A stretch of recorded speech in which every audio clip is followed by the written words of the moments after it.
Instagramdan savol tushdi. Er-xotin ajrashgan, birga yashamaydi, 3 ta farzandi bor. Uchala farzand ham onada.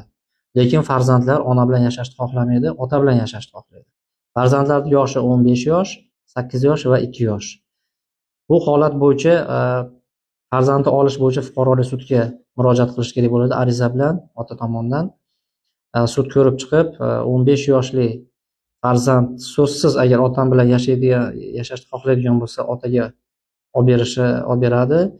8 yasharli bolaning ham fikrlari inobatga olinadi.